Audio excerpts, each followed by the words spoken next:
everybody. Can everyone hear me? Hi, good morning.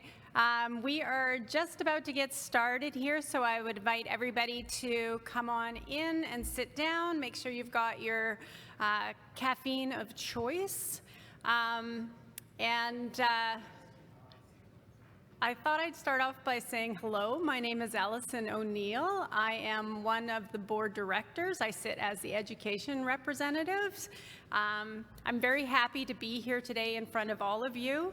And we've got some really great presentations set up today. So our first speaker that we've got attending, his name is Eric Hees, and he is with Priority Management out of Vancouver, British Columbia. Eric makes complex easily understood and brings a refreshing approach to helping people move from theory to action through practical and readily applied techniques. With over 25 years of experience consulting and training, Eric has worked with staff at all organizational levels. He's an excellent problem solver with strategic and tactical skills. He has a reputation for quality with on-time delivery in challenging situations. Eric has a passion for excellence and deep understanding of project management and process improvement, that he understands that well-developed plans and efficient processes are integral to corporate excellence and results. So Eric's going to be doing a speak today on how we can deliver better results through breakthrough planning. So at this point, I will hand the presentation over to Eric. Thank you. Welcome, and thank you for being here this morning. I'm hoping that you're all enjoying the day. I saw a really powerful plenary session just a moment ago, so I'm hoping that is something you were able to participate in.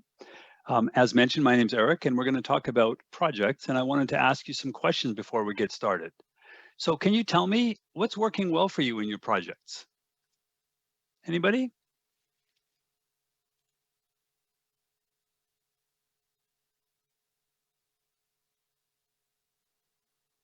All right. I'm not sure if there's many people on. Pete, are you there?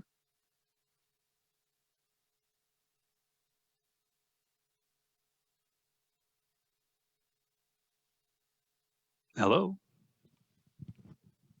All right. Well, yeah, we are here.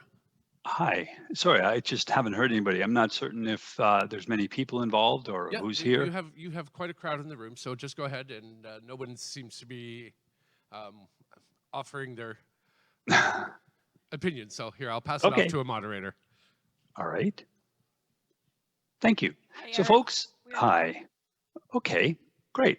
I would really love to have some feedback from you. And I know that for many of us, the times since COVID have been very challenging. Many of our clients are telling us that they're often expected to work with the same workload of 2 or 3 people. So I just want to get a sense from you, what's working for you, what's not working for you. So anybody want to share? Again, I'm not looking for specific information about your employer or the company you work with, but generally, what's working for you in your projects? What's going well? What do you want to do more of? Anybody? Anybody want to be brave and be the first to talk? All right. Maybe we, sorry?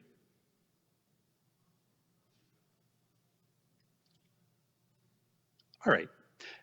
Well, I'm not hearing from any of you, so I'm not certain if that's just too early in the morning for us to jump in, but I want you to think about or reflect on what's really working well for you, and also what do you want to do more of? But then more importantly for our discussion today, what challenges are you facing in your projects?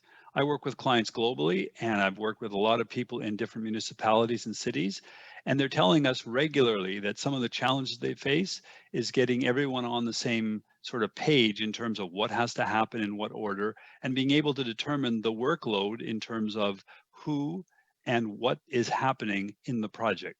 So if those are some of the challenges you're facing, I'd like to share some of the options or some of the challenges and the solutions we've met with and wanted to share with you.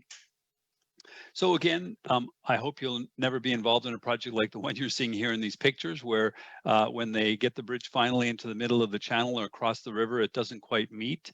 But the question again is, how often are you delivering on time and on budget and what was promised? And so we're going to take a quick look at projects versus processes, what a project is from our perspective, and a quick look at some of the phases. I'm going to introduce you to the first three phases of the assignment framework. And then I want to share with you some tools that I think make a real difference. They're both available virtual as well as in person, and some techniques around planning project with that methodology. So I'm sure that most of you on a regular basis interface with processes as well as projects. And frequently, clients I work with confuse the two. If you've never documented a project of the same type you're doing, then it is a project. But if you have done it before, if you've repaired a certain piece of equipment and you've done it more than once, I would suggest to you that documentation would allow you to have it be a process. And processes are different than projects. They're typically something that you'll do exactly the same way each and every time, and you're going to have a process diagram, an SOP, or something for that. A project, on the other hand, is unique. You're typically only doing it once, or at least in this way or in this iteration. Also, there are no decision points, and there are also very specific timings, resources, and allocations in project plans. One of the most common questions asked of my clients is, Eric, how are we going to figure out when we have people assigned, how much of their time we need, and do we know if we have enough of the resources we need, and when are those resources needed in what amount? That's all about planning in detail. So I wanted to share with you some definitions around projects that I think can help us understand where I'm heading and also the distinction between different viewpoints on projects. So typically, if you look out there in the world, you'll probably have heard of PMI, the Project Management Institute. They say a project is a temporary endeavor undertaken to create a unique product, service, or result. And although I totally agree with that, other organizations in the world have slight variations on this that I wanted to share with you. There is also the Australian Institute of Project Management, and they dig a little deeper and they talk about the fact that we have to look at the interrelated activities and a defined start and finish, and it's going to achieve a unique and common objective. And while all that's true, we're still feeling like there's more to talk about. So the next stop we made is in the dictionary. We happened to look at the Oxford English Dictionary, and they said a project is a plan or a scheme or a planned undertaking. So some very different viewpoints, but what I want to share with you is the viewpoint that I'm going to take walking through this presentation is that a project is specifically an execution plan. Now, if you're like me, you've worked on projects before, you're probably scratching your head and saying, that's not all a project is. You're right. There's a lot more to it than simply a plan. But without a plan, the rest is really mute. So the plan is a central component, and we call all the rest, the pieces that are surrounding that plan, we call that an assignment. And I want to share with you, in all the years of my working in and with projects, one of the things that was the most powerful for me is this next slide. And that is that there are actually 9 steps along the pathway to having a successful project and outcome. The first thing is we have to decide what it is we're working on. That's the defining component. And then we have to actually work on coming up with a solution, designing it. From my perspective, this is like a 9-point success checklist. Now, if you and I were going to be building a house, is it sufficient to have blueprints? And I hope you would say no, although the blueprints are critical and they're going to help us understand what's going to go where. They're not going to tell us how long it's going to take. They're not going to tell us how many resources we need, and even the type of equipment that might be needed. So we're going to have to, after designing the solution, those blueprints, if you like, we're going to have to create an execution plan to determine what's happening, in what order, and who will be doing it, and what equipment and materials they will need. Of course, after planning comes execution. A lot of people in the project management arena say we're going to build the plan and then we're going to work the plan. So what we're doing in execution is we're working the plan. And what we want to do here is ensure that we have a way of telling if we're on or off track. I don't know about you. Getting off track is fairly easy. It could be simply that a piece of equipment breaks down and we lose half a day. It could be other small things. One of our resources is ill for the day. And all of a sudden, 2 weeks in, you can't understand why you're 2 days behind. And if you look back, you can see all those small increments of time being lost, and it tells us why we're off track. So tracking and keeping your plan up to date is another critical step in the execution or intermediate phase. And then, of course, we're dealing with change. People, whether there are clients or the public that we're interfacing with, or the team that we're working with, people generally don't do well with change. Although you and I know it's constant, it's not something all of us deal with equally well. And helping people know what's coming up, know when some service might be turned off, know when something is going to be reinstated, know when they're expected to show up at what location. Those things all help us do better work and have better outcomes. So helping people deal with the change is also critical. Then we come to the end. You probably heard the term before. It's all downhill from here. Hey, you know what? As we get close to the end of the work, it seems like there's no way to fail. And yet, if you look out there via internet research, you'll discover that lots of projects don't do well in the final phase and often are categorized as failures because of it. And that's because there isn't often a very clear transitional phase. You know, you, I, the team that's worked on a project, we know about all the details. We've been working on it for sometimes days, weeks, months, and in some cases, years. But then we hand it off to a maintenance team or to an external customer or to someone else. They don't have the intricacy and the intimacy with what we've built. And often that transition is a few hours, maybe if you're lucky, a few days.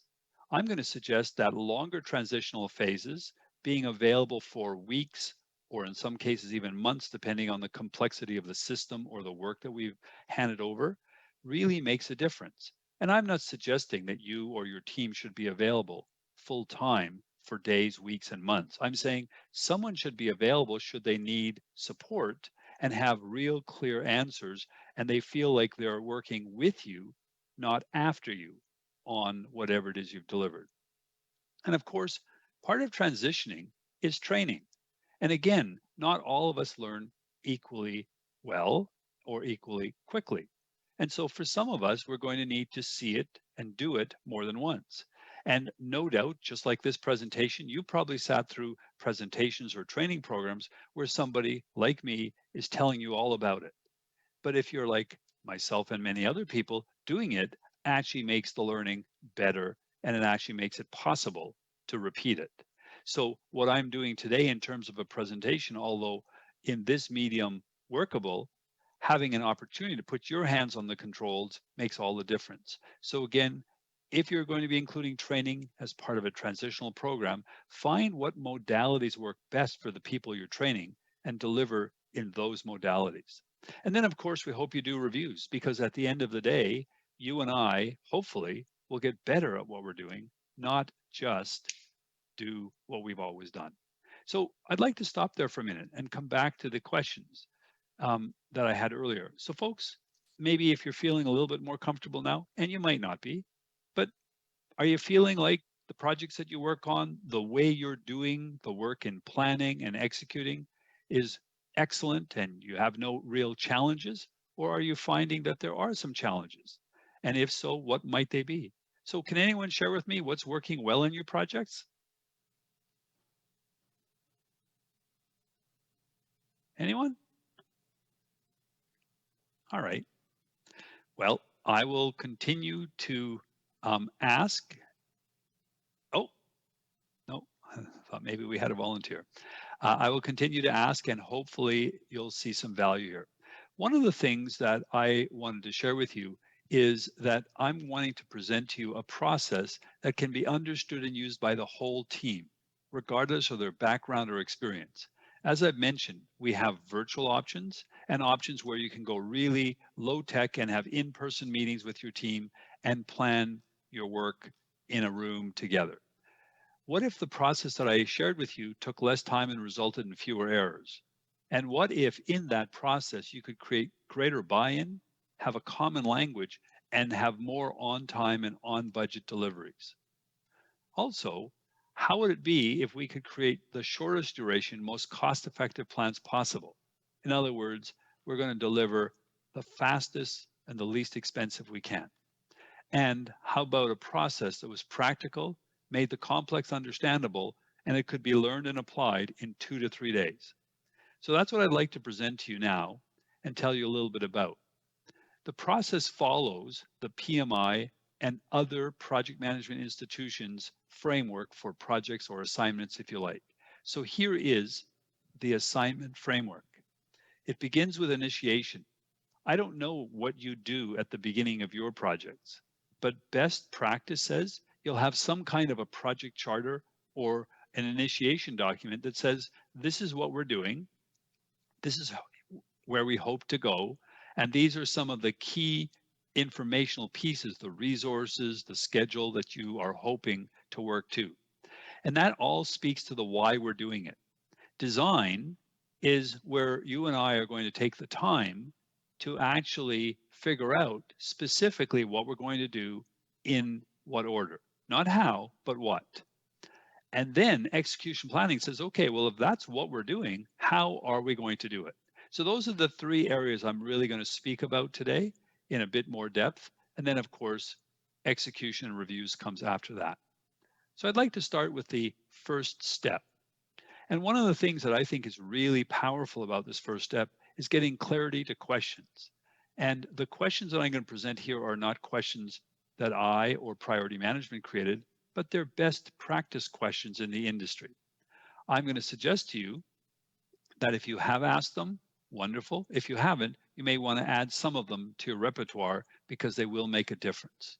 So the first question is either one of 2. Projects are initiated generally because either there is a problem that we'd like to solve or there's something we don't have that we do want. I've done some work with some different organizations in the hydro, or if you like, electrical transmission and electrical part of that world. And often they're going to be building a new substation as different developments occur and some of the suburbs increase or grow. And so that is something that they're going to create that's new. On the other hand, I've also worked with them where they're going to take an existing substation and completely sort of revamp it. And so that's something that's wrong with the current situation. Once that question's in place and we know what we're working on, the next question is, how will things be better and or different and for whom when we're finished? And the question here is, who is this project going to affect? Who are the stakeholders? And sometimes it seems obvious, but it's not always. You and I are definitely stakeholders because we're working on the project. Our organization is a stakeholder, but what about the general public? What about our suppliers? What about our contractors or our subtrades? Those are also all what we would typically think of as stakeholders. So we really want to know what's going to change, if anything, for all of them. Then we come to probably the one question that's most poorly answered in many projects globally. And that is, what must the deliverables do? What do we want our deliverables, the things we're putting in place, to do? And at one level, you might say, well, geez, Eric, that's really obvious. It's almost a useless question. Well, it actually isn't, because remember, for each different stakeholder group, they want something different from the deliverables. So if you're a end user of whatever you're putting in place, you have a set of deliverables that is specific to you.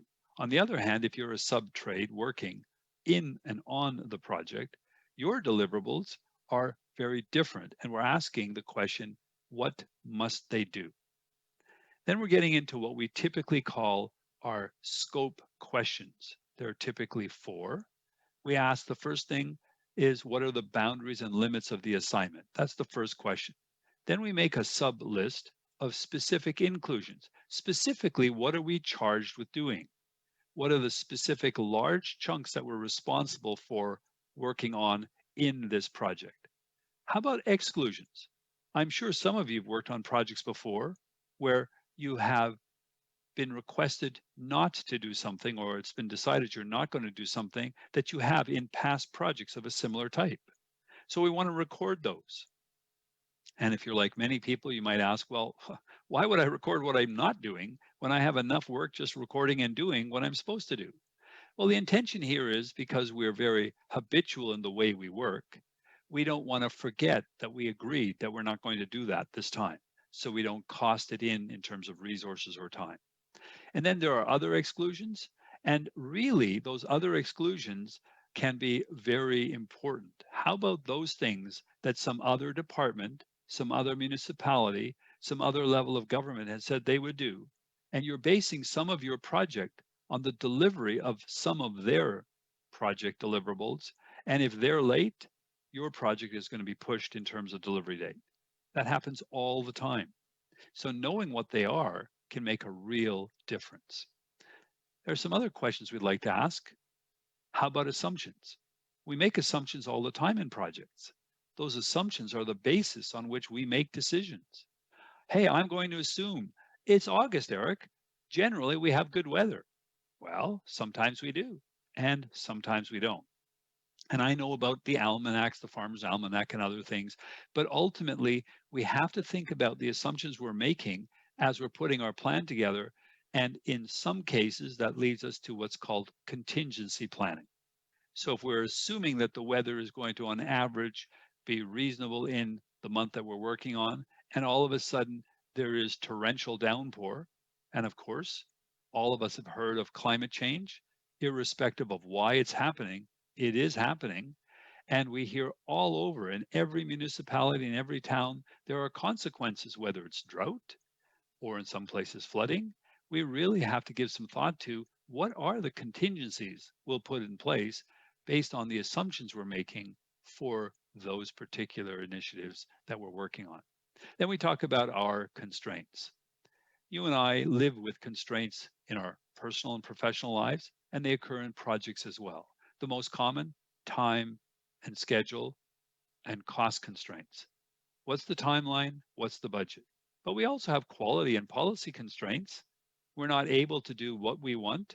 Hey, I've decided that, you know what, I'm really available to start doing some work with the backhoe at midnight. I'm not certain that the neighbors in that neighborhood would really appreciate you or I digging with a backhoe at midnight. So we have to live within certain policies and certain quality guidelines, and those put limitations on us. That's why they're called constraints, externally imposed limitations. You and I also probably want to know, who is the sponsor? Who is it that is ultimately going to be able to have a discussion with us if we notice that the timeline's not going to be met, or if the funding or the requirement for materials or equipment is not quite what we expected and the price is going to go up? Who can we talk to? And the more direct linkage we have with them, the better for us. You might be the project manager. In many cases, you probably are. And it's important for you not only to know your role, and your role largely is to keep the plan and the team working on the plan in line with what you had agreed on, but more importantly also to be the person who reports regularly to your sponsor, to the organization, so that you know very clearly that everyone's in the loop. And as part of that, we want to know what authority is being delegated to you. Can you make hiring and firing decisions on your projects? I would probably bet that the answer is no. For some of us, it might be yes. On the other hand, where does your decision-making power end and begin so that we can, when appropriate, defer to our sponsor or the people we're reporting to? So I don't know about you, but one of the things that I've found most difficult in projects isn't all of the things I've just shared with you. That's questions, and you and I can ask the questions. We can talk to the various subject matter experts. We can get answers. But how do you get people to work together? Have you ever had that challenge? I don't know about you, but I wanted to share this diagram because I think it really helps understanding how you can get people to work well together. Now, you probably know about football, you know, CFL or NFL football. Maybe you're a fan, maybe not. I'm going to suggest to you that we can use the example of football to see how this works very well. If you want people to work together to some end or common goal, it has to be understood what the goal is. In other words, the way we say it is it must be commonly understood and accepted. Now, this isn't an opportunity to vote. It isn't, do you like it? It's part of the work that we do here. The question is, does everybody know the goal? And you might say, well, geez, Eric, that seems really obvious. Okay, but you know that a study done globally by PMI found that 24% of the people who were involved in projects never knew the goal of the project they were working on and never saw the plan. Now, you might say, well, Eric, our work is different. Our team always knows. Then you're living in a very good world in terms of information. But a lot of people are working on projects, they don't even know what it's about. Now, if you're working on something you don't know why you're doing what you're doing for, question is, how well are you doing the work? And there, you can also extend that question to the people you're working with. How well do we do the work if we don't know why we're doing it? So, first step, there must be commonly understood and accepted goals. Second thing, there has to be a way, a process that will attain that goal or goals. For every different type of work, there are different methods and different ways to do it. And yes, sometimes there are more than one approach, and you'll have to have some discussions as to which is best in the particular situation. Processes help define roles. One of the most difficult things for adults is to not know how they can participate, or you may have heard it before, I don't know what my role is. So sometimes people say that. So if you have clarity on the goal, you know how you're going to get there, and you know your part in it, you can have good working relationships. So let's get back to football. Hey, what's the goal of football? Anyone? Now, this is not a trick question, guys, and I know you guys have the answer. What's the goal of football? Nobody?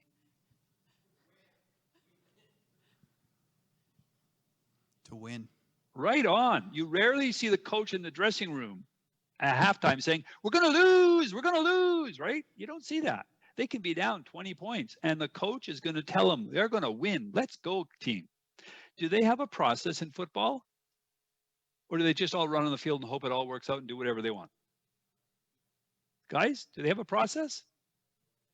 Anyone?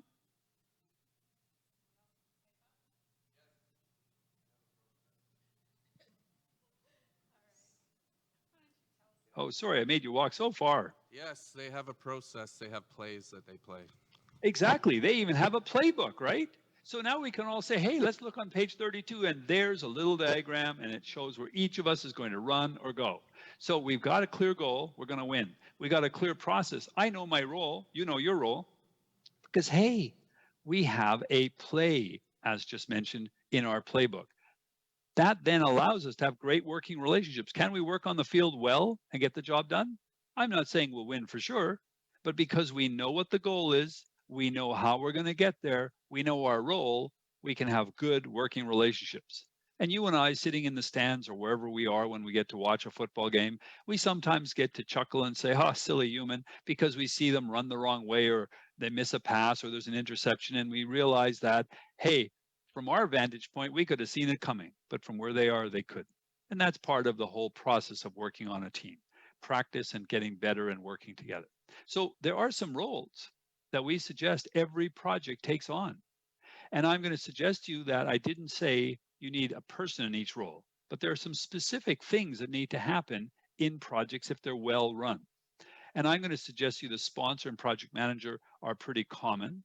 But after that, you might, I don't know your organization, you might have a project administrator or coordinator. If you're like many people, your project plans are complex and you probably want to keep them up to date. So that probably requires some kind of software.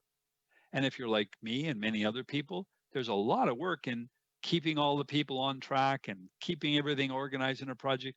I don't really feel at the end of the day like I have the energy to constantly play with the software and update it.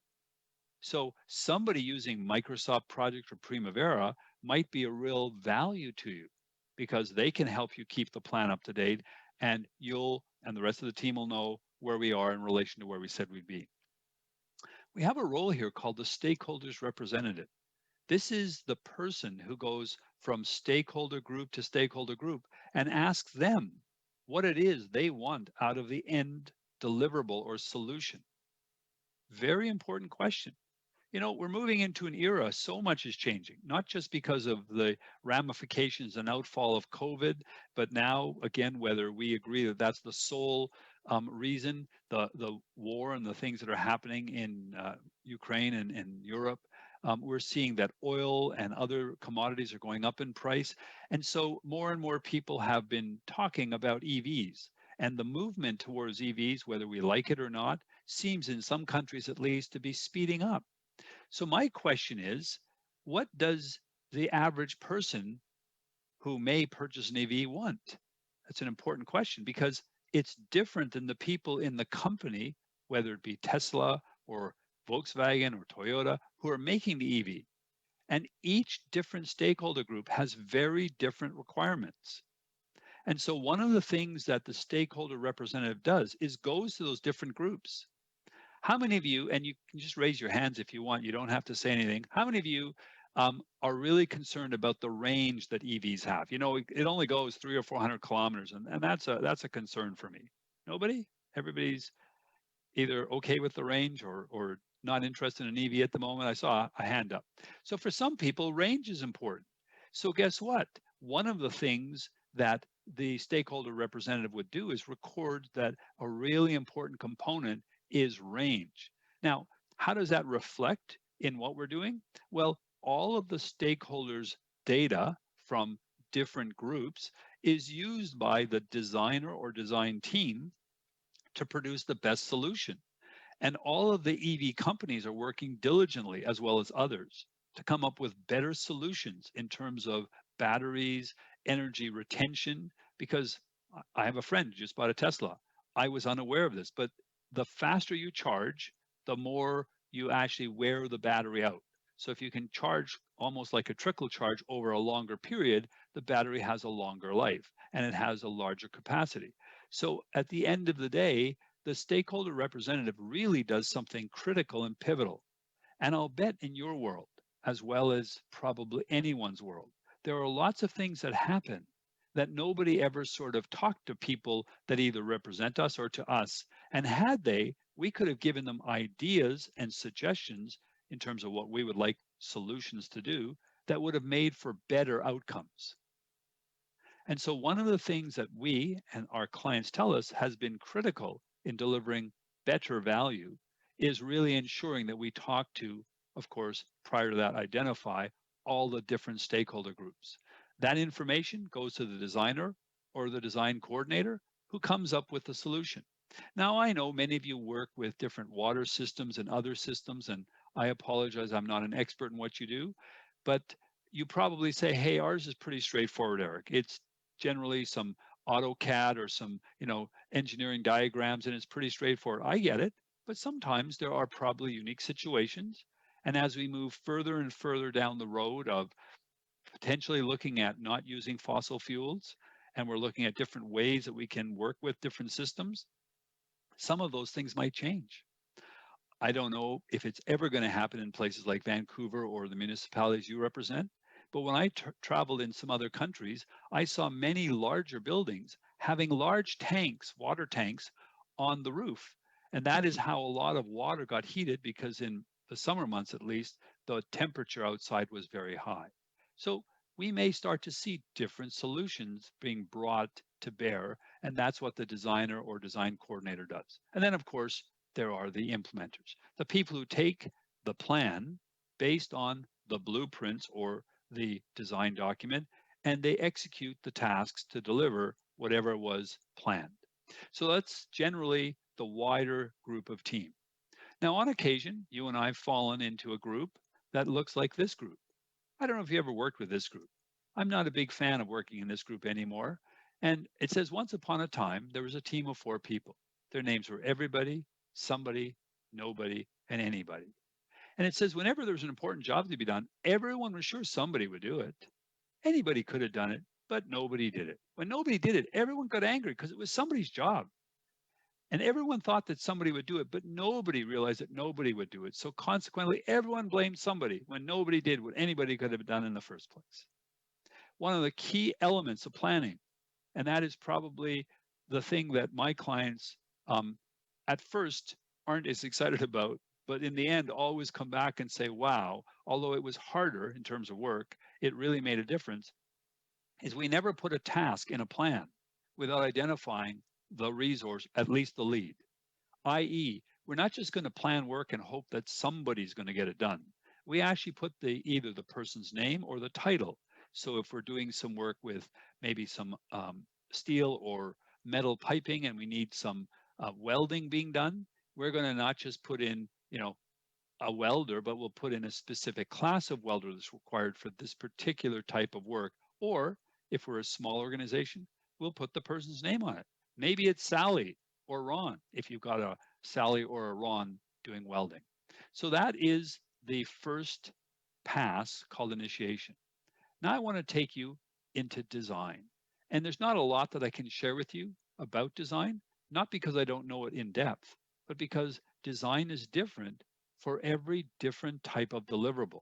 So if we're building an EV, it's a completely different type of design than if you're building a new sewage treatment plant, or if you're upgrading a water main. Those are all very different kinds of deliverables. So here is the sort of fly over the forest 7 steps. The first thing is we develop some conceptual solutions. What could we do? And I know sometimes people groan, they say, what do you mean what we could do? Well, we're putting in a new water main, Eric. There's no discussion. It's just we dig up the existing water main. We, I don't know all the specific steps, but we basically replace it. So that would be fairly simple. But sometimes we're doing things that are more unique or that are newer to our organization. And so we want to develop some ideas as to how we might approach it. This is simply done through discussion, and some people will even say brainstorming. We typically like to present 2 or 3 of those ideas. And what we want to do is develop some criteria to evaluate them. More and more, it's not simply, do we have the technical ability and do we have the financial capacity to do it? More and more, there are discussions around what's the impact on the environment if we do it? What's the impact on our neighborhoods? All of those kinds of things are more and more part of the criteria we use to evaluate the potential solutions we're going to take forward. Then what we want to do is present the first 2 or 3 that are, if you like, our best to our sponsor or management team. They should review the potential solutions and decide which one, or in some cases ones, are best. And although you probably know all the details, I'll share with you the Canada line from the airport in Richmond to downtown Vancouver. When the city of Vancouver and other municipalities were given the options of what could happen, and there were generally 3 conceptually, they were told we could build it at grade like the LRT in Calgary. We could build it underground like the subway in Montreal. Or we could have an elevated system like the SkyTrain in the rest of Vancouver. Now, the city of Vancouver, and I don't work for the city and I'm not privy to specifics, was told that, and the number I have, and I can be off because I don't work for those organizations, they were told that basically it would cost $80 to $100 million per different type to do the full detailed design work on each of those different options. So if you're going to run it underground, we have to come up with all of the electrical, all of the other diagrams around movement of air and all the other things that we need for an underground system. The same for at grade or elevated. So 80 to 100 million was the number I was told it would cost. The city of Vancouver and other municipalities were able to choose which one they wanted. If you've written it, you know the answer already, by the way. But what do you think the city or cities chose to go with underground, at grade, or elevated? Remember, they're spending potentially 80 to 100 million on each of them. And you probably know the answer, but they chose all 3, which as a citizen and as a project manager actually makes total sense. Because if you've ridden the system, you know that there are certain parts of the rapid transit system called the Canada line that are at grade. There's other parts that are elevated like the SkyTrain, and some parts are underground. And so they wanted to have all the options. So they spent a lot of money, but they were able to give the citizenry of the municipalities that went through, primarily, if I'm not mistaken, just Richmond and Vancouver, they were able to give them the best options for their neighborhoods and their city's needs. So ultimately, those solutions were detailed, and then the detailed solutions, or if you like, designs, get presented. And then typically the organization, in this case, the city of Vancouver largely, but probably both the city of Richmond and Vancouver, chose which would work for them in their jurisdiction. So that really is how good design falls out, or if you like, works. Again, you may not do it exactly the same way. You may not call the 7 steps the same, but that's generally the agreed upon steps. But now I want to take you to where we're going to spend the bulk of our time. And if you've never planned the way I'm going to present to you, I hope you will see value in it. Our clients have told us time after time that they've found phenomenal value in this methodology. It's it's available now in a virtual format. So you don't even have to leave your office or your home, wherever you're working from these days, or you can still plan in what used to be the traditional method with a board on a wall. But here we go. First thing we want to talk about is why plan in the first place? And I love this quote. You know, it says the nicest thing about not planning is that failure comes as a complete surprise and is not preceded by a period of worry and depression. Now, I don't know about you, but you know what? It's easier to go to bed at night when I don't have to worry about a whole bunch of things in terms of whether they're going to work out or not. But not really. I would rather know. So I think planning is not only important, but I think it's worth investing more than in the past I and some of our clients have, because you may have heard of this rule or this rule of thumb. It's called the 1-10-100 rule. It comes out of work that Toyota put together, and they actually have a book called The Toyota Way and a series of CDs that's available. And it's really exciting because it's based on empirical experience. They said, you know what? I'm going to paraphrase the Toyota version of this, not what you're seeing on screen. Toyota said, if we can find a flaw in our production line and we are able to fix it while the vehicles are on the production line, it costs us 1 unit, whatever that is, 1 hour, $1. Let's not worry about the specifics, but 1 unit. If it leaves the assembly line and goes to the giant parking lot outside of the production facility, it now costs us 10 units because somebody actually has to leave the production line, take tools, maybe a hoist, whatever they need, take tools out there and work on all the vehicles that have that flaw. So 10 times the cost, but it gets worse. What if that vehicle left the assembly line, the flaw was not noticed until it was in a dealership's lot, or worse, in your hands or your driveway, in Canada or wherever those products were sold? Now it potentially costs 100 units because now they have to employ somebody else in a dealership to not only get the car in and probably give you or somebody a loaner if you already own it, but they have to fix it. So this is a very important point.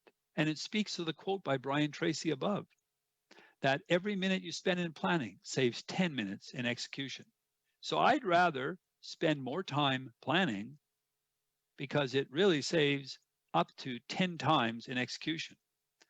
And I know that some of you may have heard of, the quote by Albert Einstein, but he says, if there's only 1 hour left to save the world, he said, I'd spend 59 minutes planning and 59 minutes planning and 1 minute executing.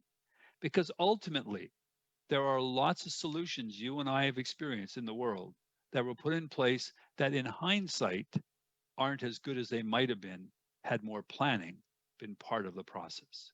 So I'd like to share with you how we suggest you can plan.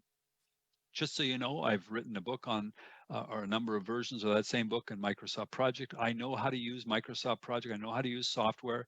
I'm telling you that the best practice is not to go to Microsoft Project in Primavera unless it's a largely identical project to one you've done before, and really all you're going to do is fine-tune some durations. Best practice is to plan in the way I'm sharing with you. And if there was a better way, I'd be here presenting that to you today. So let me share with you where it starts.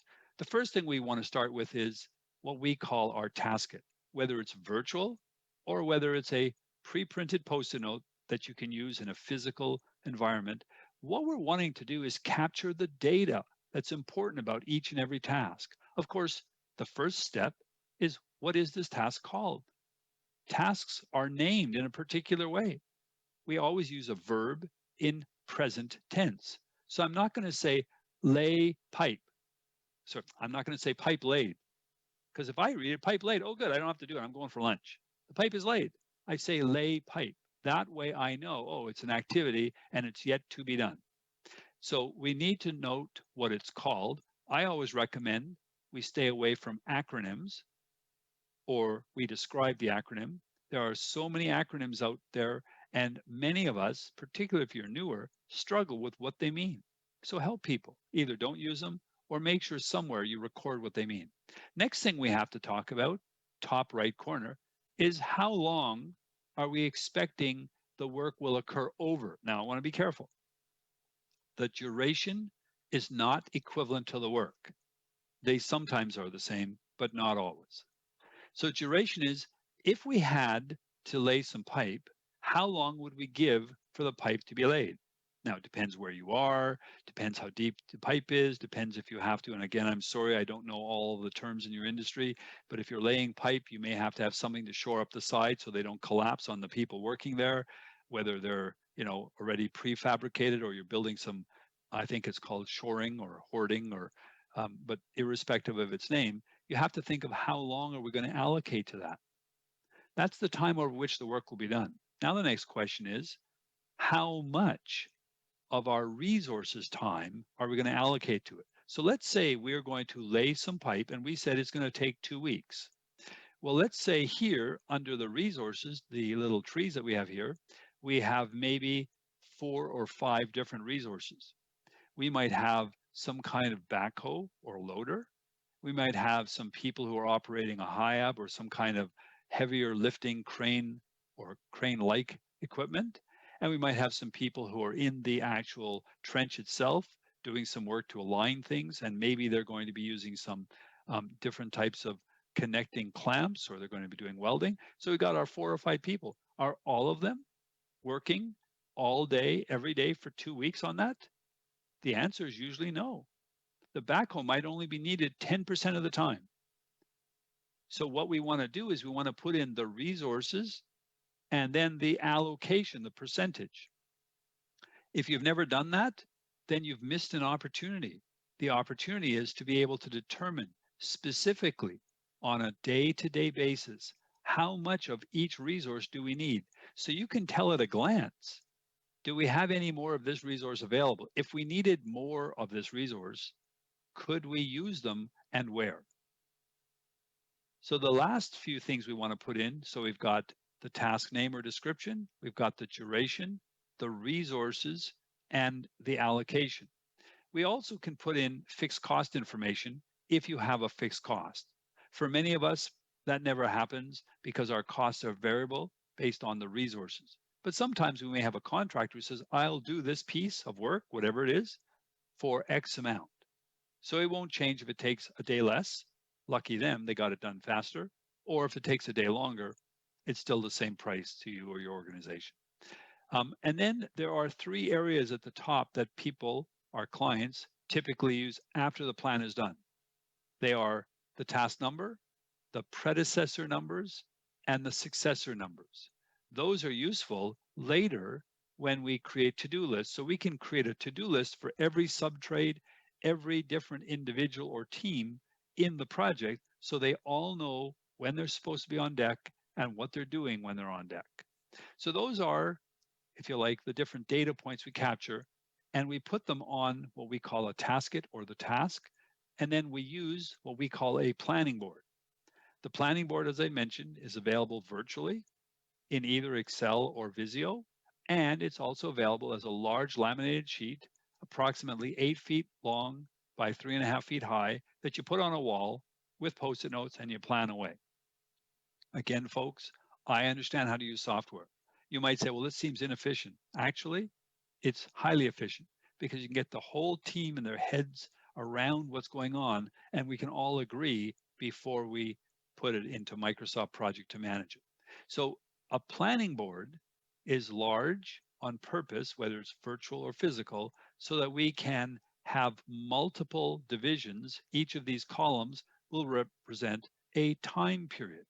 So if you're working on a very large project that might span half a year or more, each of these columns might represent a week. If you're working on something that's expected to be only a few weeks long, they might each represent a day. And so now I'd like to demonstrate our planning methodology. And again, I'm going to do some things that you might not have done before. And if you have, wonderful, you're ahead of the curve, because most people find that what I'm going to share with you next is new or newer. So here we go. I'm going to be using some letters from the alphabet to represent tasks. You would never do this in the real world. I want to focus on how we're planning versus the content of the plan. So the first thing we do is we decide what is a time scale unit, a column. Here we're saying it's a week. The second thing we like to do is put some kind of title up virtually or physically so that when people look at the plan, they know what it's about. Remember, it's a communication tool. It's not just a tool for you and me to figure out what we're doing. We're going to share this with other trades and potentially our management. We always put an end sticker up because clearly there's going to be an end. And we're going to put a start sticker up.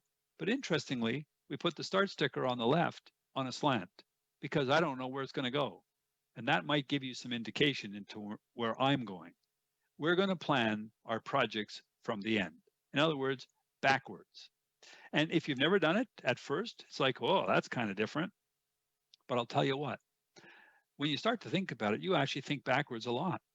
You just don't remember it because it's so common for you. And yet when we talk about it in projects, it seems that it's a big stretch where people are being asked like, boy, I don't really understand this.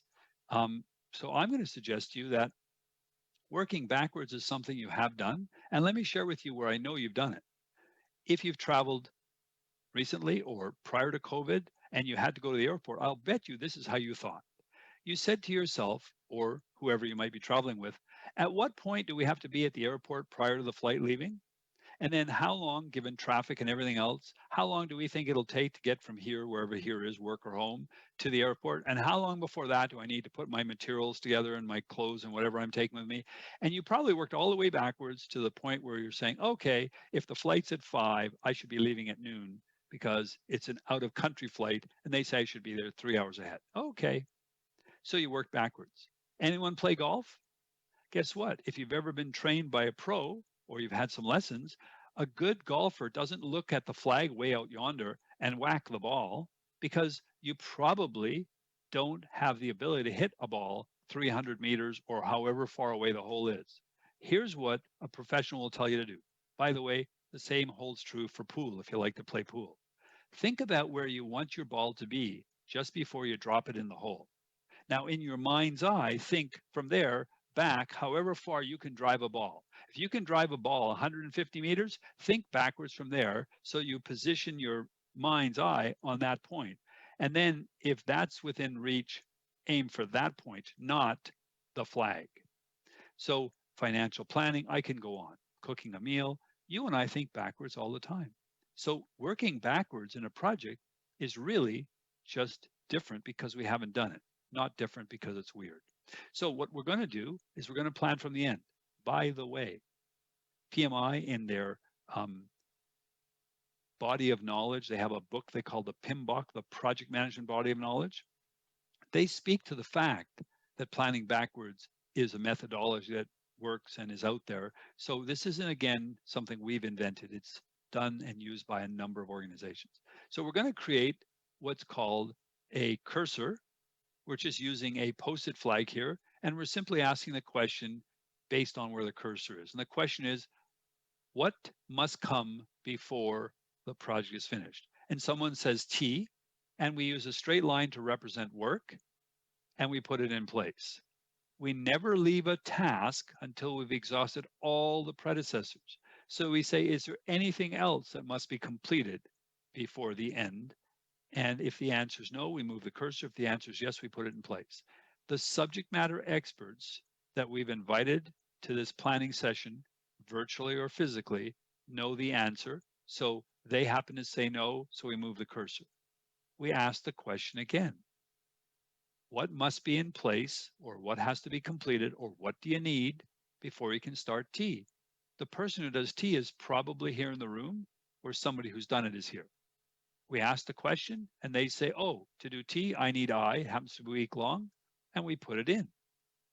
And we ask the question again, never leaving a task till we have all the predecessors in. Worked with a client in Richmond not long back. They had 35 tasks before one of their tasks. In other words, they had 35 predecessors. So we asked the same question 35 times. And then in this case, we move the cursor because there's nothing besides I that goes before T. We ask the question again, what must happen before I? And the person who does I says, well, I need N. Happens to be a week, we draw it in.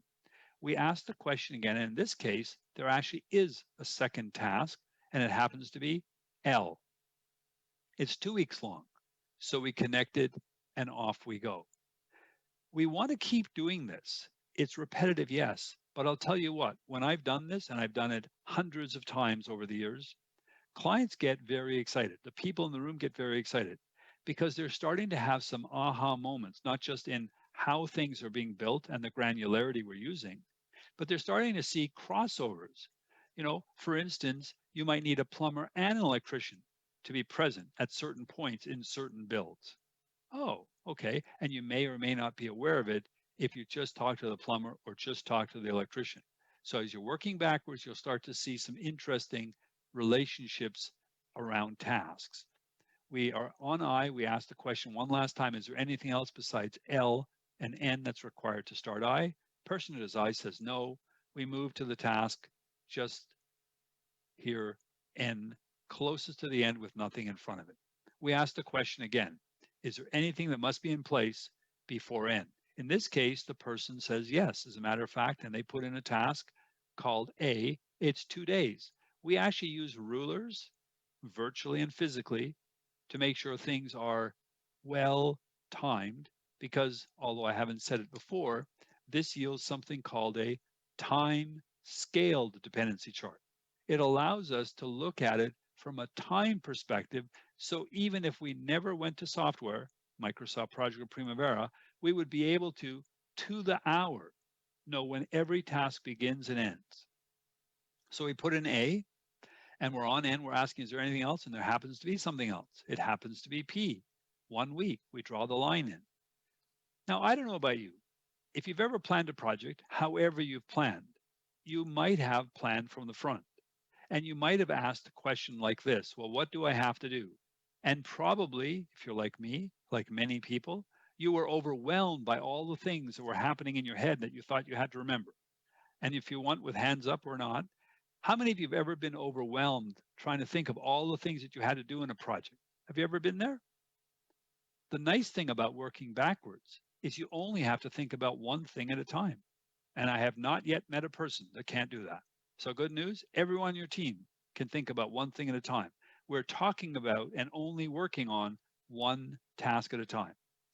There has been some, if you like, sort of benchmark testing done with this method against the typical method working from the front. And in that particular benchmark test, they found that this method can be done in half the time with fewer errors. So if you're thinking this is going to take a lot longer, actually, it's the opposite. So moving along, we're now finished N. So we move to the task rather that's closest to the end with nothing in front of it, which happens to be A. We ask the question again, what must be in place before we can start A? And the person who does A says nothing, as in there is nothing. So you always follow up with a question, whether you plan in the way I'm suggesting or you plan in another way. If someone tells you there's no predecessors, I hope you'll always verify. And the question to ask is, can you start it now? If someone says there are no predecessors, that means they should be able to go right now and start it. If they're saying, well, no, I can't start it, there are predecessors. So ask the question, verify that they can start it now, and then we put in what we call the temporary float to start notation. Temporary because we'll remove it shortly. Then we move to another task. In this case, we're going to move to L, and we're asking the question there again. What must be in place before we can start L? Happens semi-frequently. Guess what they're going to say? They're going to tell you that P is a predecessor to L. And so now it is a predecessor to 2 tasks. So what we have to do is we have to move it So it finishes before L, because if it's a predecessor, it must be completed, not started. We draw on a straight line, and then we introduce the third symbol for today's presentation called a float line, which means between the end of P and the start of N during that path there's no work happening on either of them in that time period, called float, or some people like to think of it as slack. So we ask the question again, is there anything else? The answer is no. We move to P, we're almost there, folks. We're asking the question again, what is needed before P can start? Person says nothing. We use our follow-on question, can we start it now? The answer is yes. We now put start in, because start and end are milestones. They're zero-time tasks, so they don't add time to the plan. So we line it up, and we put in a straight line, and then we simply go back to our task A, we take out the temporary notation, and we draw in a full float line from the left edge to show visually how much float there is. There is a week plus 3 days of float, because visually I can see it. We're able to do two final things. The first thing is we're able to put in a critical path. I'm sure you've all heard the words. Not everybody knows the definition. The critical path is the path with the least float. Let me say it differently. It's the path with the least flexibility. So any task on the critical path that's not done within the time allocated means your delivery date's going further out. So we want to find the critical path. In software, it's automatic. If you're using a different planning method outside of software, it's probably going to be harder. Here, because we've time scaled things, it's visual and easy. One, we start at start, and we look for the smallest number of squiggly or float lines. So you can see it will go from start to P, from P to L, from L to I, from I to T, and from T to N. And there it is. Always represented globally with a red line. Now, the last thing we can do in terms of planning, then the rest is important, but it's not so much figuring out what the tasks are, but making the plan better, is we can total the duration. Because each column is a week, we count every column except the end column, because the end is on the left edge of that end post-it note or sticker. So we would count it here: 1, 2, 3, 4, 5, and 6. It's a 6-week project. So if you give me the first day, I'll tell you when each and every task is supposed to start. Now, having said all the things I've said, if you took this plan and you executed, you would be doing yourself a disfavor. This plan is an ALAP plan.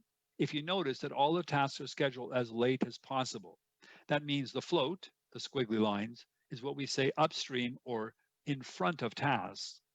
What we want to do is only execute ASAP plans. That means let's do as much work as we can at the front end, so the float goes downstream or after tasks. So if a task takes a little longer than we expected, if you have float, it won't impact your delivery date. So if any of these terms are new to you, I'm sorry about that, but these are industry terms, and it's really going to make a difference when you use those terms with each other, and also you understand the ramifications, particularly the critical path. So I wanted to stop there for a moment and just again ask you if you had any questions. Does anybody have any questions? Have you seen this method before? Is this something you guys do? Anyone?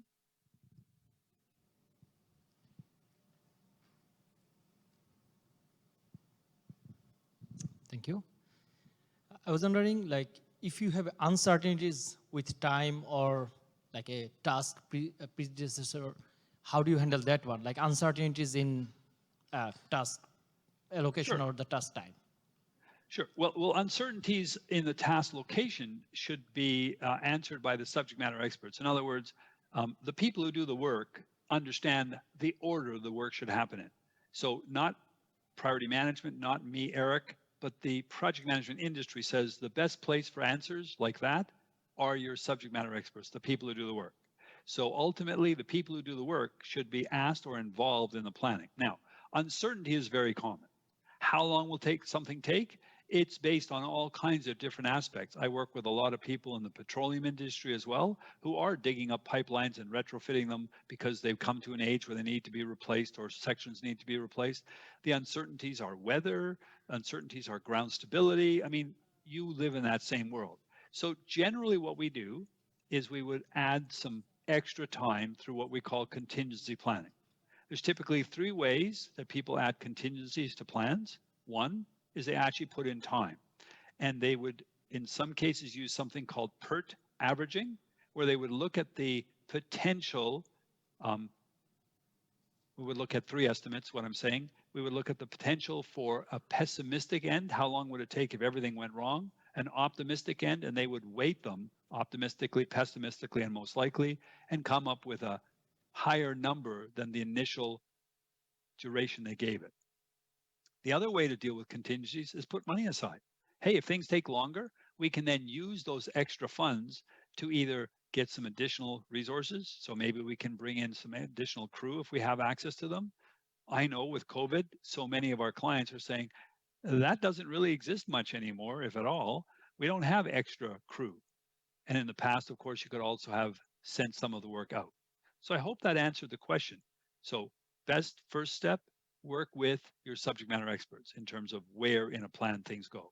Next step is think from a contingency planning perspective. Anybody else? Any other questions? I see here in the chat, someone says our engineering group takes on projects. You know what? Although I think that is the case for, if not many of you, certainly a number of you, I would highly recommend that learning how to understand project plans and learning about float and all those things really still can have huge value. And ultimately, I would suggest to you that although project management is probably a tool that you use in and around your work, I think it's a personal sort of practice that we should all know as well. How many of you know somebody that built a house, renovated a house, got married, got divorced, had kids, did exactly like, holy cow, I got a lot of projects in my life. And what I've been presenting to you really works well. Hey, if you've got some younger kids and you want to go on a vacation, involve them in the planning. Sit down with them and say, okay, where do we want to end up? And they're going to say, well, of course, mom or dad, what do you think? We want to end up back at home. Great. Well, how long do you want to drive on that last day if we're driving? How long do you want to drive to get back home? Oh, I don't want to be in a car any more than 4 hours because I want to get back and, get with my friends or whatever. Okay. Last task, 4 hours. Well, what's 4 hours away from home? I don't know where you live and where you're going on holidays, but you could build a really cool plan with your kids. And you know what's interesting? The people who work on plans together don't push back on the plans. In other words, it builds ownership. It's not your plan and you're telling me this is what I'm going to do. It's our plan. I was part of the planning. So if I told you it's going to take me 2 weeks to do something and it takes me longer, I now have far more accountability. And also, I'm not pushing back on the plan or those planners. I'm simply aware that I will hone my skill in planning later. Any other questions? Anyone? All right. So what I'm going to do is just take us to the end.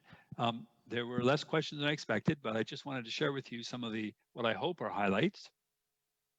So the things that I hoped you would take away from today's presentation is that the tools truly are user-friendly and they can take the complexity out of project planning. I don't know if you have the right people in the room, how you can come up with a really good detailed plan. By the way, there's 100,000 things we could talk about. There are these planning methodologies that I am always concerned for our clients when they do them. One of them is called milestone planning. It's very high level. We're going to do this big chunk of work, and then we're going to do this big chunk of work. Remember that the intent of a good and detailed project plan is to be able to answer a very important question. Who's doing what on Tuesday? If your plans can't answer the question, who's doing what on Tuesday, I would suggest to you they're too high level. The higher level they are, the more likely you will have overruns in budget and delivery time. By the way, not me, PMI, the Project Management Institute, did a survey of a large number of projects around the planet, and that longitudinal survey found that milestone plans on average deliver 23% over budget and over time. So the more detail you put into your plans, the better you're likely to deliver on time and on budget. I'm not saying it's perfect, but you have a better chance. So again, it takes the complexity out of planning and identifying the critical path. Planning this way creates the most efficient plan, showing us what can be done sequentially and what can be done in parallel. And again, it's being used by many different organizations around the world. It really does foster an incredible team working environment, and it improves overall communication and, for me, commitment. I've never been afraid of accountability. I love it. I just want to know what I'm expected to do. And then I can tell you if it's plausible that I can do it based on what it is and how long I've been given to do it. And we can have a useful conversation around it. And it's even better if I get to be present when the plan is being put in place, so I can give you what truly is workable with my team and my equipment. And it provides visual evidence for making timely and effective decisions, especially when we have unexpected events or uncertainty. You know what? One of the reasons that a lot of people don't plan or don't plan in detail is they say, Eric, what's the point? Things are going to change anyways. And while that's absolutely true, they surely are going to change. It's a whole lot easier to say, okay, well, they've changed. Where did we expect to be? Where are we in relation to that? And how do we get back on track? So I'm going to suggest to you that it really does help. And so the last quote I want to share with you, oh, sorry, there's a couple more here, my apologies. The last quote I want to share with you is, planning is something you pay for, whether you do it or not. Winston Churchill.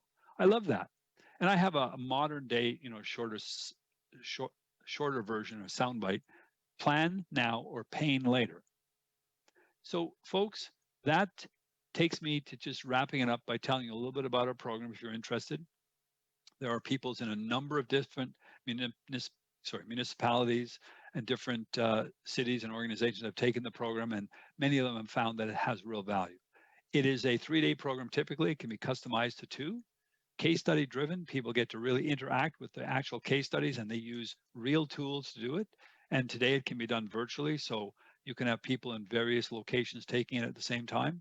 It is aligned with global best practices. We are recognized by PMI, the Project Management Institute. And we do have a reference guide, a Making It Happen book, and a planning kit, virtual or physical. And so I want to leave you with these questions. What if you could get better control over the timing and priority of the use of resources? How about plan with and get buy-in from the whole team, regardless of their background or experience?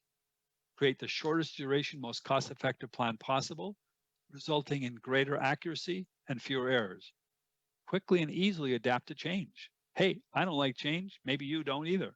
But when it happens, I know where to go from because I have clarity as to where I was supposed to be, and deliver more of your projects on time and on budget.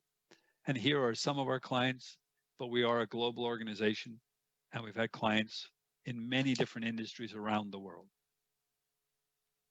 So I'll wrap it up by putting the opportunity for you and I to have a dialogue back on the floor. Any questions? Go ahead. One of the challenges I find with some of the projects that I get involved in is stakeholder engagement. Right. And more so when to put a cap on stakeholder engagement. What I find is that I know that there's there's value in continuing the stakeholder engagement throughout the project, but sometimes I see that the scope creeps because we're catering to suggestions from stakeholders as the project's going on. Right. So my organization's really good in the stakeholder engagement, but what I personally believe is that they're not as good at saying, okay, well, guess what? Now this is the plan and we're moving forward with it. Because I'm on the doing the plan end of it. Right. So in my kind of mindset is that, okay, you've done all the planning, and this plan that you've presented to me, and now I'm going to be installing this, I'm going to go, and I have enough experience that I'm going to do it very well. But if you keep coming to me, like stakeholders, anyway, that's, what do you suggest as far as dealing with that goes? No, I love what you said, and I've had other clients that have had the same challenges. And you're right, it really is about stakeholder management. And I think part of the challenge is twofold. One, sometimes, I'm not saying that's the case for your organization or your project, sometimes we don't clearly in full detail identify the challenge well enough and put parameters around it for people to understand we're working on this. There may be 5 or 6 ancillary different areas we could go down in terms of rabbit holes, but we're not going there. We're working on this. The second thing is that to let people know that there are phases. And the first phase that we're going to be working with is we're going to go through this process of speaking with you as a stakeholder. We're going to engage with you. What do you want out of the solution? Theoretically, we don't know what the solution is yet. Truthfully, most of us, if we're working in certain industries, we have a really good sense of what it's going to be. It's just that there are some options. And that's the time for them to say, this is what I'd need. Now, there's also an important understanding that we have to share with stakeholders. We can't all get what we want. You know, for instance, I speak about the bridge between Prince Edward Island and New Brunswick. And again, I wasn't working on the team, but I did do a lot of research, and I met actually one of the engineers who worked on it. Not to take us off track, but a great example. So there's 2 groups that I'll loosely call by non-true or non-existing names. One, I'll call them the tourism group. And the tourism groups, they would love everybody who's visiting either place, but most often Prince Edward Island because it's not attached to the mainland. They would love them to be able to see over the bridge and see the beautiful waterway they're crossing and the fishing boats and the icebergs if they're going through a time when there's icebergs and the whales. Now, I don't know about you, wouldn't that be spectacular? You're driving across the bridge, you're seeing whales and boats and icebergs. Wow, yeah, that's a good idea. Now, I'm the stakeholder representative. I'm collecting that data. Now, you don't have to be alive for more than a few minutes or watch more than one episode of Canada's Worst Driver to know that where people look, they typically steer.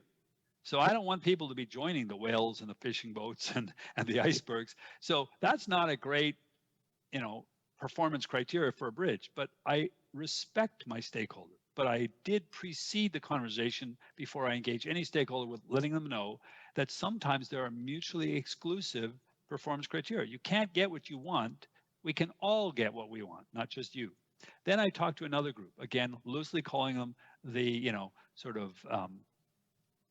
accident team or the accident prevention team. These are people like the ambulance, the fire people, the police that are trying to deal with, stopping speeders, but also the aftermath of accidents. And when we ask them what they want out of the bridge, they says, listen, we want as few distractions as possible.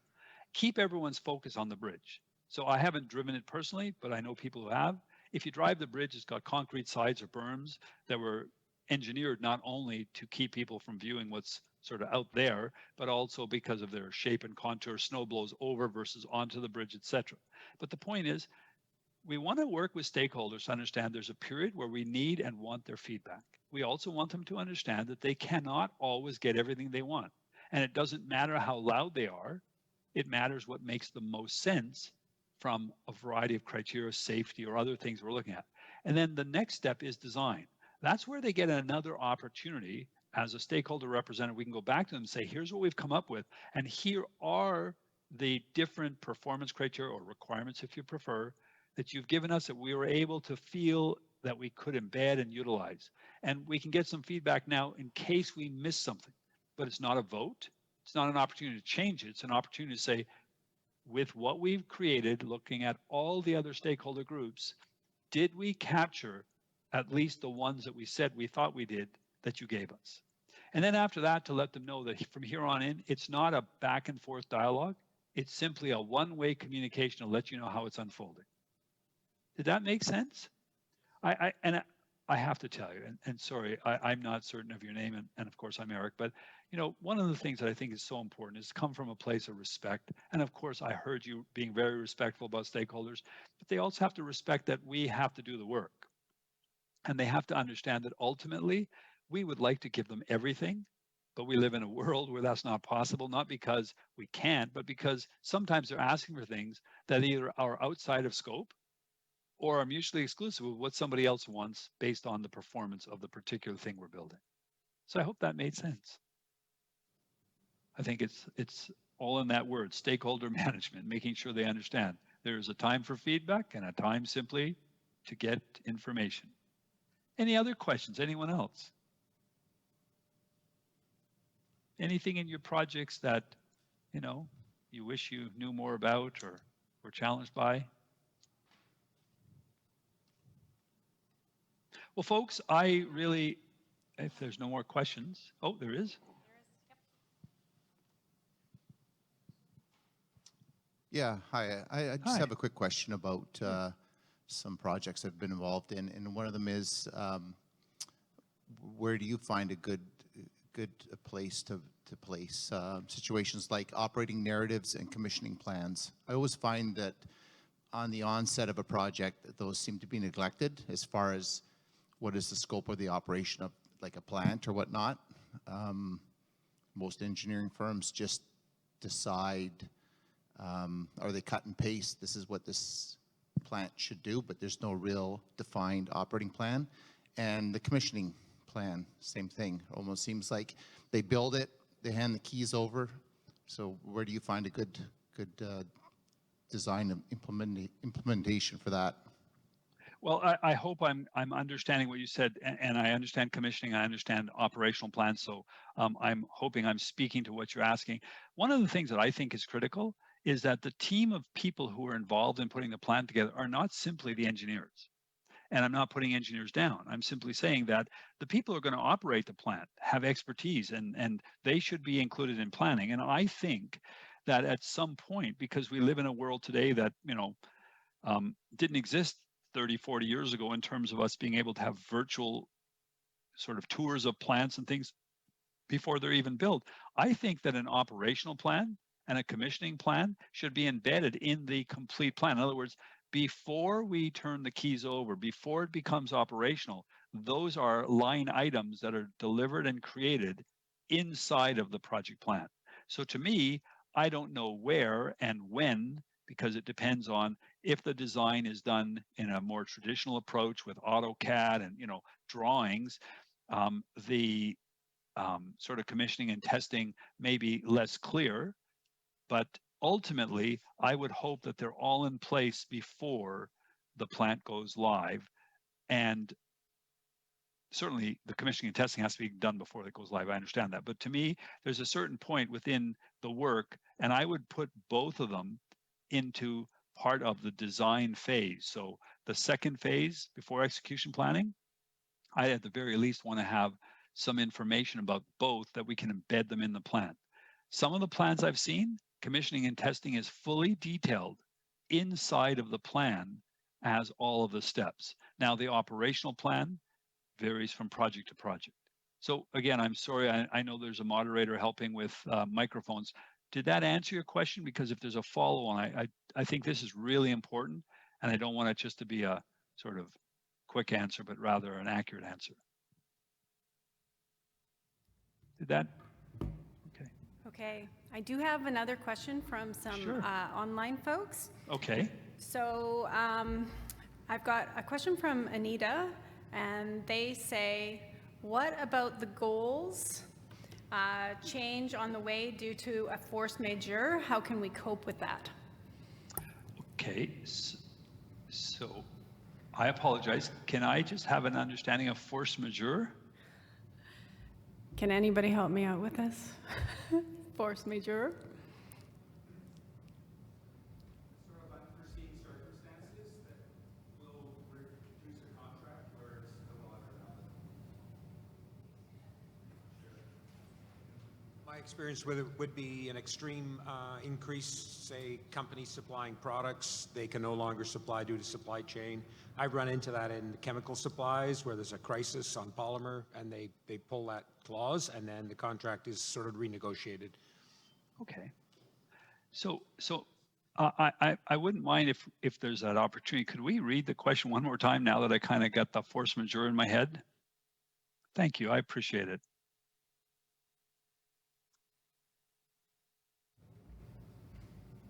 Okay, it says, what about the goal change on the way due to a force majeure? How can we cope with that? Okay, so I may not be characterizing this correctly, Anita, but one of the things that I think is that this is obviously a very large risk factor. If it's happened before or there's some concern with supply chain in today's world that could cause a force majeure or some other aspect, I think it should be identified early on in the planning cycle.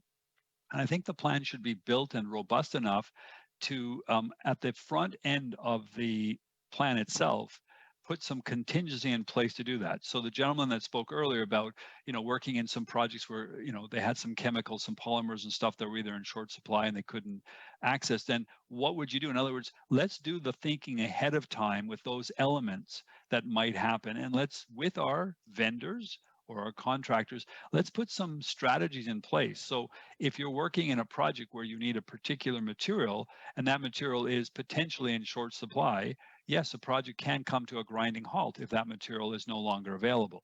So in some organizations, they pre-buy materials. In some organizations, identify multiple suppliers and they ensure that they have the supply on hand. Now, I know none of that makes everything workable in sort of guaranteed form, but what we want to do is ensure that we've discussed and thought about it ahead of time. I think the most important other part is there a point where we can get to that the project, if stopped, could yield some value or could be restarted without damaging what has already been built? So to me, that's very much a risk assessment question and asking the question up front as to what can we build into our plan and what can we build into our contracts that will reduce or eliminate that. So Anita, I don't know if I've answered the question well enough, but if there's an opportunity for you to feed back, please do so. Thank you very much, Eric. Is there any other questions?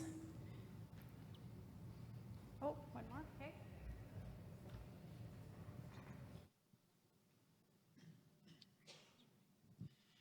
I'm just wondering how you recommend managing, I guess, expectations or people within the actual project team. I've noticed over the last few years within my organization, we've gone from, and my role as a direct supervisor of the crews that are installing the project, Right. and there's now kind of 10 stakeholders involved in different levels of project managers and different inspectors, different environmental, and everybody seems to have different wants. So I'm finding it more and more challenging to try to keep scope and keep everything on track. So how do you manage all of those different things? Yeah, I mean, certainly you have a big challenge, and it's obviously very challenging to juggle all the different interests of other people. I think it has a really clear relation to the question asked earlier around stakeholder management. I think the most important thing to give people insight into is that we can change things all the time, all over, and the costs are going to go through the roof, and we're probably, if we keep changing, never going to get to a place where everyone's satisfied in the first place. So where are the input sort of steps? The input is prior to coming up with a solution, in reviewing the solution, but it's kind of like a pyramid or a triangle. At the beginning, at the initiation phase, there's lots of stakeholder input and lots of back and forth. But as we get closer and closer and closer to an agreed upon design, you really don't want to have a lot of changes, and their expectation shouldn't be that, well, things will go the way I want, even though I may not have voiced that earlier, but rather that here's the plan we have all agreed to, or we agree to, and the expectation should be more around, are we delivering the aspects of the plan, the tasks, on time? And if there is an expectation, and I live in the real world as you do, I do know that people still expect to be able to come in last minute and say, oh, I want to change this. And the higher they are up in authority, sometimes they think it's their right. Well, with the right comes that 110, 100 concept. If we change it when we're building the solution from a design perspective, if Frank Lloyd Wright said, you can spend a few minutes on a drafting table with an eraser. He, of course, was around when you used pencils on drafting boards, or you can spend hours with a sledgehammer on the work site later. The question is, at what point are we really going to get the best value? And it's not after the fact. So I think it's really starting at the very beginning to make sure everyone's in the loop to understand that these are the points where you have the most potential input and the most potential impact. By the way, it's inverse, or it's the reverse. You have the most impact later on in a detrimental way if you ask us to change things after we've all agreed that we're not going to do it that way, but this way. Does that make sense? And please note, I hear you. I'm not saying what I just said is easy. You live in a difficult place, And it's hard to have all these different groups with different expectations. But I think setting up at the very beginning of communication, don't think it's possible, but even having a meeting with all of them and getting their sort of tacit agreement that, yes, that makes sense, is another way to build a little bit of, I don't even like the word, but agreement or peer pressure, if you like. If everyone knows that, hey, we had this conversation, then there's less likelihood of them wanting to come in after the fact and change things. So, not a perfect world. Thank you. Any other questions?